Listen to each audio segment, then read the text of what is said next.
everyone. My name is Dr. Melanie Heyworth, and I am Reframing Autism CEO. I'm an autism researcher, and I'm a very proud mama to 3 autistic children. And I'm coming to you today from beautiful Burrupi land on New South Wales mid-north coast. It's my absolute pleasure to welcome you to the second of Reframing Autism's 2021 biannual symposia today on Autistic Flourishing, Acceptance, Authenticity, Autonomy. We are so lucky to welcome exceptional speakers from around Australia and the world presenting to us today and sharing their experiences of flourishing autistically. It's so rare to have an opportunity to reflect on what specific conditions promote autistic flourishing. Too often, when we reflect on the autistic experience, that discourse is limited to our challenges or to the many things that make this world so excruciatingly hard for us to live in. If we're lucky, the conversation might move to our strengths and what we have to offer or contribute to a largely non-autistic world. But strengths and contributions are too often also confined by the limits of how the non-autistic community perceives what we have to give, and we are judged by measures which very often have little relevance to us or to our lived experiences. So really, it's very infrequently that we stop and consider what it means for autistic individuals to be happy, autistically happy, or how we might achieve the kinds of subjective well-being that take into account our autistic neurology, rather than assuming that our happiness would be achieved by the same conditions or elements that usually prompt non-autistic happiness. To take some extended time today to reflect on how we can live flourishing lives because we are autistic, not despite it, is something I take just pure and great delight in offering you today. And whether you are here as an autistic person yourself, or because you love or work with autistic people, I hope that you do take this opportunity to recognize that autistic people can and do flourish and thrive. We very often do so in ways that would not be comprehensible or recognizable to those who are not autistic. We very often do so in ways that complement our unique neurology and brain wiring. We very often do so in ways that require active acceptance from those around us. But we do flourish. Every autistic person can have more than what is so often just an empty platitude of a good life. We can flourish. And I hope that today you'll find some things that will help you or your loved one or your client or your student to flourish genuinely, autistically, authentically. That's not to say that the challenges and the struggles are not real. They very much are. And by focusing on flourishing, we're not trying to discount or ignore the very many difficulties we face: discrimination, stigmatization, exclusion, denial of human rights. But just for today, let's immerse ourselves in our equally undeniable ability to be happy, to experience positive emotion and joy and optimism and pleasure, to make connections, to contribute, to parent, to work, but to do so authentically, autistically. And if there is one element that runs throughout today, it's that when we flourish, we do so as autistics, authentically, autistically. And so that's where I'd really like to begin today, with what I fondly dubbed my AAA rated goals. I think it would be fair to say that most people have goals for themselves. Sometimes they're vague and unspoken. They might be broad or aspirational, future-focused, dreams perhaps. maybe something about being happy, or maybe having a fulfilling career, or becoming rich and famous, those kinds of immeasurable ongoing goals that frame our life journey. But goals and dreams are a privilege. They are the purview of people who have optimism for the future and the experiential knowledge to believe that their goals might be achieved or that their dreams might be possible. They are the hallmark of past achievements, of past fulfilling opportunities. For us as autists, we might then find our goals are less aspirational, less dreams, and more driven by our past lived reality. So we may not have had the experience to dream of a fulfilling career. We may simply have a goal of a steady paying job. Our dream is unlikely to be becoming rich, but rather that we simply don't slip below the poverty line. Our dream may not be to feel belonging and welcome, since our goals may simply reflect our desire not to be discriminated against or not to be actively excluded. Part of what today is about then is growing our autistic capacity to have the greatest expectations for our lives, because we can see the evidence of flourishing autists around us. But another part of the purpose of today is to give us the building blocks to dream, to be optimistic, to feel hope for our future, and to frame those dreams that we have, not in terms of the lowest expectations based in our past lived experience, but in terms of what we really want our lives to be, what we know will fulfill us and make us happy and bring us joy. Goals should always be bound to our priorities, our needs, our desires. And I think it's only when we start to shape our goals and our dreams to fit normative expectations, or as reactions to the discriminatory or exclusionary or traumatizing experiences of our past, that we undermine the power of having goals in the first place, that we lose our ability to dream.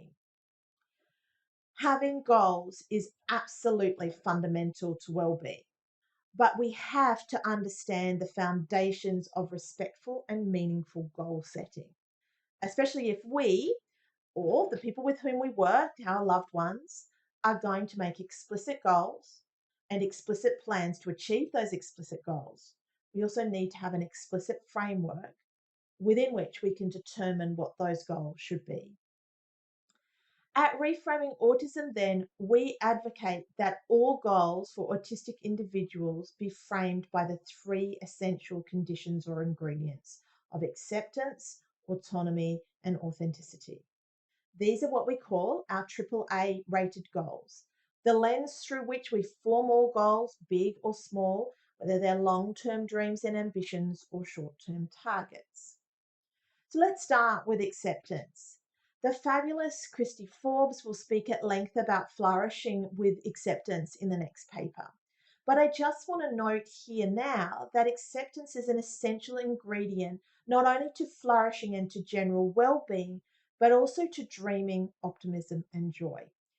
It's only when we experience genuine acceptance, that's both acceptance from others, but equally self-acceptance, then we have the opportunity to feel belonging, welcome, self-esteem, self-efficacy. We feel both valued and valuable, that we're worthy not just to exist, but to thrive. Think of how often our internalized ableism, that sinister saboteur of our self-acceptance, has worked against our flourishing, has undermined our ability to dream for ourselves, to have those great expectations for our future. So we have to begin with acceptance. To flourish and to experience self-acceptance, we need to be authentic to ourselves. We need to flourish authentically, autistically. And JJ Mudridge will speak further to flourishing authentically later in the day. Now, I've spoken elsewhere and written elsewhere about the concepts of authenticity and intactness. But in essence, autistic experiential knowledge is backed by academic research in that we know that being authentic is key to well-being and flourishing. And we know the inverse as well. When we're stripped of the opportunity to be authentic, whether because of masking, internalizing, suppressing our autistic behaviors, internalized ableism, that these all diminish our well-being. They undermine our flourishing. So any goals need to ensure that we're building our authenticity. Ultimately, goals that are framed by acceptance, authenticity, and autonomy have this grand emancipatory power or potential. And the word emancipatory simply captures the idea that there is the potential to give people, here autistic people, liberty and rights. And by liberty, I mean both positive and negative liberty. So positive liberty is the opportunity to develop and act on your own wishes. And negative liberty is the opportunity to do that without coercion or interference from others. So we become both free to do and free from interference. And when we are both free to and free from, we have some of the necessary conditions for autonomy.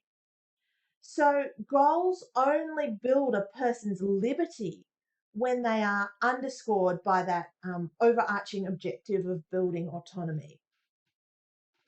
Such goals are predicated on basic human rights.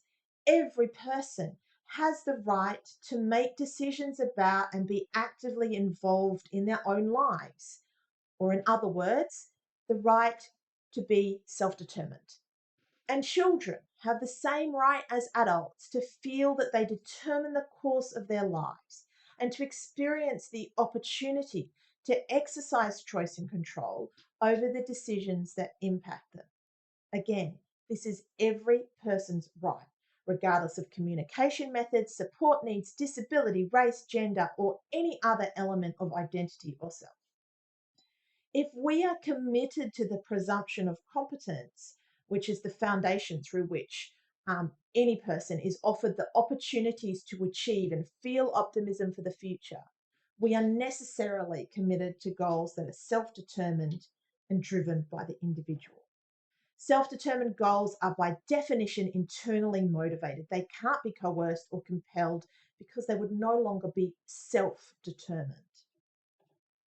So the theory that explains this kind of approach to goal setting is self-determination theory. Probably doesn't come as a surprise that self-determination theory stems from the idea that people should be self-determined.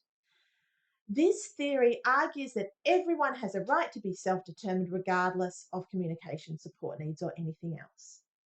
Because it was developed for those with an intellectual or developmental disability, it is about advocating self-determination for those who are very often stripped of the opportunity to exercise self-determination. The core tenets of this theory are volitional choice, causal agency, and universal validity. And that all sounds very heavy, but volitional choice is the power to choose or determine to exercise one's own free will. Agency is the opportunity to act or engage as we desire.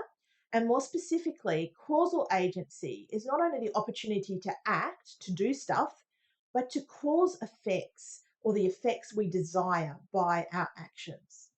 And universality means that no one is ever excluded from these opportunities. Everyone has a right to be self-determined. So self-determined behavior refers to volitional actions that enable one to act as the primary causal agent in one's life and to maintain or improve one's quality of life, free from undue external influence or interference. Specifically, self-determination theory argues that self-determination requires the following elements: autonomy, which is, as I've said, the opportunity to act in line with our priorities, our ethics, our needs, and without undue influence from others. Self-actualization, that's the fulfillment of our personal potential beyond our bodily needs. And self-regulation, which is the ability to monitor and manage our emotions and thoughts and states and behaviors not for somebody else, but to achieve our own desired outcomes and for our own well-being. A goal that adheres to self-determination theory then would adhere to all of these principles. It would be volitional, there would be genuine choice, causal agency, universality, and it would work to build the autonomy, self-actualization, and self-regulation of the individual. And if we are to dream and to dream of flourishing, we must set ourselves goals with self-determination theory as their basis, because it's almost impossible to have a reactive goal for our future when self-determination is at its heart. Self-determination theory helps us to shed our internalized ableism, accept our self-worth, and presume competence in ourselves. The other part of this goal equation for me is called causal agency theory. Causal agency theory has evolved to complement self-determination theory. It says that we not only have the right to be self-determined, but it really expands on what it means to be a causal agent or an agentic person, a person who makes and causes things to happen in their lives rather than others making them act in certain ways. So it's not really an alternative to self-determination theory, but causal agency theory gives us a better understanding of how we can be causal agents in our own lives. And very simply, it says that a goal must be self-determined. That is, I have determined this goal for myself as meaningful, relevant to my current quality of life and well-being. But the theory also describes the conditions that would make my goal one that promotes causal agency. And according to Carrie Shulgren and her colleagues who have pioneered and explicated causal agency theory, in order for me to be an agentic person in any goal, I need to engage in goal-directed action and goal-directed achievement. And these are the necessary conditions for me to experience causal agency. Goal-directed action is simply an action that I decide upon and I take. That is, it's my choice and in my control. And it's an action that helps me move towards my goal. So goal-directed action means that I'm making active choices. I'm aware of the choices I'm making and the motivation or reasons or consequences of my actions that are leading me towards my goal. I'm in control of making the plans that are optimal and feasible for me, given my capacity, my motivation, my needs, my preferences to reach my goal. Goal-directed achievement is when I achieve something related to my goal, strangely enough, perhaps a small sub-goal, if you like, a stepping stone towards the achievement of the whole goal. And through goal-directed achievement, I experience a sense of personal agency. It's my choices, my actions. I experience empowerment because it's my achievements. And I experience motivation that I can do more. And this sets me up for more feasible achievements and for sustainability over time. In essence, self-determination theory explains the what or the characteristics of goal-directed action, and causal agency theory explains the how. So for goal-directed action to be self-determined, it needs to be self-caused, autonomous, motivated by a need for competence and in choice. And at Reframing Autism, we would also argue that it needs to build acceptance, our own and others' acceptance, and our authenticity too. Causal agency means more than an individual just causing an action in their own lives. It implies that the individual acts with an eye towards causing an effect to accomplish a specific end or to cause or create change. So to be a causal agent, you have to be aware and cognizant of your own agency and take actions that you understand will cause a particular effect or move towards a particular goal. This is autonomy in action. It's this consciousness or awareness, this explicit linking of a self-determined goal to agentic action to outcome, that's going to help us to flourish. The best goals are ones then that foster self-determined actions. And that doesn't mean that we have to have absolute control over events or outcomes, but rather that we have a significant degree of volition and agency over our actions, and that we can see ways that our actions lead towards an outcome. When goals are characterized by volitional action, they are made with the conscious choice based on my or any individual's preferences. Now, autonomy is not synonymous with independence, which is about doing things without support or help. No person is really independent. We all need help or support with something. And an individual support for formulating an autonomous goal may have had support in the formulation, in the execution of that goal without undermining their autonomy. In other words, goals must be intentionally conceived and chosen and deliberately acted upon by the individual. That can be with or without support, but without coercion or external pressure. This is what achieves autonomy. So it doesn't have to be on your own, it can be with support. As autists, to flourish, we have to attempt to be autonomous, even when that's not something that's been offered to us in the past. We have to foster our own autonomy. And when the goals that we have are characterized by agentic action, they are achieved or worked towards because the individual, the autist themselves, has identified the most appropriate pathway that's going to lead them to goal attainment. So this is purposeful. It's proactive process. It's grounded in self-knowledge and self-direction, and this achieves authenticity. And as autists, to flourish, we have to attempt to be authentic and to foster our own authenticity. And when we talk about acceptance, we mean that a goal must be framed by self-belief.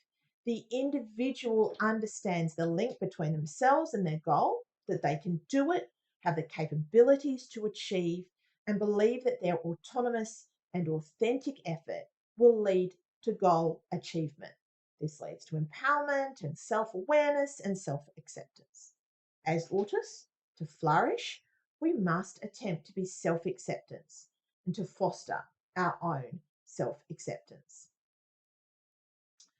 When we talk about acceptance, we mean that the goal must develop an individual's self-acceptance and positive self-image or self-regard, as well as their trust in external acceptance of their authentic autistic self. When we talk about autonomy, we mean that the goal must be driven by the individual who is the subject of the goal, not the object of it.